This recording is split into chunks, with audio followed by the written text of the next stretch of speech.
Une production du studio Agri-Techno.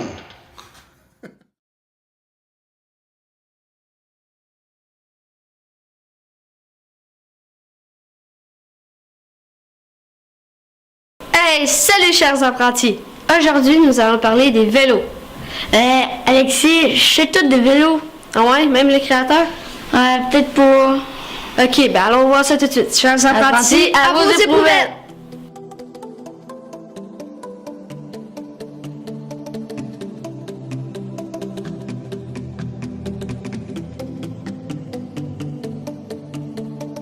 Les vélos, par Tony Laplante et Alexis Beaurivage.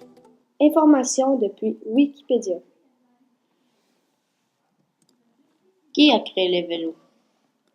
Pierre Lallemand est né le 25 octobre 1943 à Pont-à-Mousson, près de Nancy.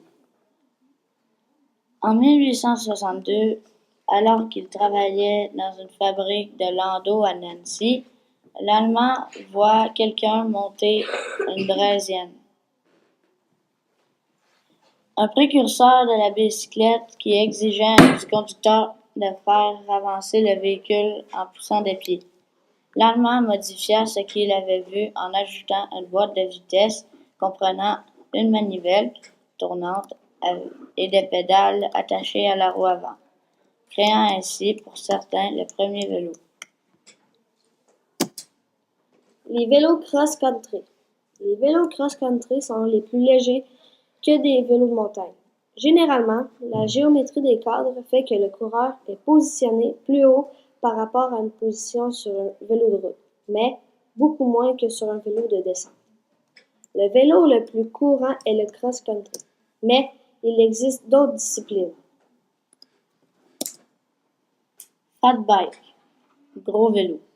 Les fat bikes ont une particularité, c'est qu'ils sont plus lourds et les pneus sont plus gros.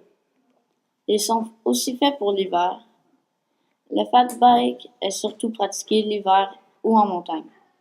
Un fat bike, littéralement vélo obèse, dénommé vélo à pneus surdimensionnés, il est un vélo tout-terrain dont les pneus sont très larges et permettent une bonne adhérence sur un terrain difficile, tel la neige, le sable ou la boue. BMX Racing. Ce vélo est particulièrement maniable. Il n'a qu'une seule vitesse. Les courses sont des sprints de moins d'1 minute. Le BMX est un type de course de vélo hors route. Le format de BMX a été dérivé de la course de motocross. Les vélos BMX sont des courses de sprint sur des pistes de course à un tour spécialement conçu. La piste consiste généralement en une porte de départ pour 8 coureurs au maximum. Il parcourt en terre battue damée, en serpentin composé de divers sauts et rouleaux, et d'une ligne d'arrivée. Les vélos de descente. Le vélo de descente emprunte ses caractéristiques à la fois au VTT et au motocross. Il doit être avant tout résistant et doit disposer de suspensions efficaces. Les roues et le cadre sont spécialement conçus pour résister à d'importantes contraintes. La légèreté devenant de plus en plus importante, de nombreux pilotes réussissent et ajoutent des composants pour gagner quelques grammes précieux dans les pédalages et les relances. Vélo de montagne. Ce sport et ce type de vélo sont apparus aux États-Unis au milieu des années 1970.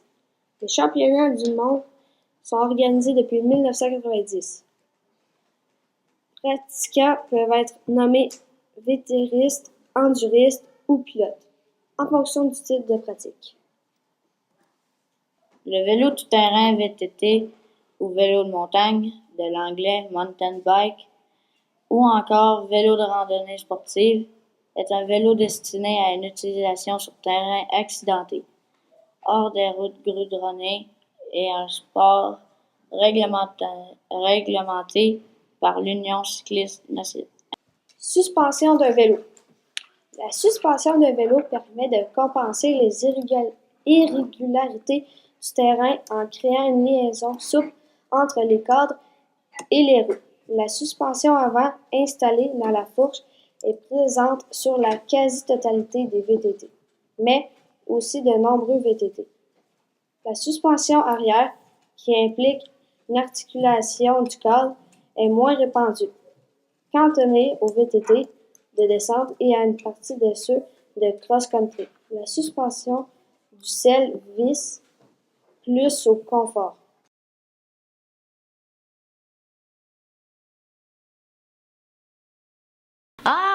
Maintenant, je sais vraiment tout sur les vélos. Merci, Alexis. De rien. Chers apprentis, on se revoit dans une prochaine capsule. La Beauce éprouvettes!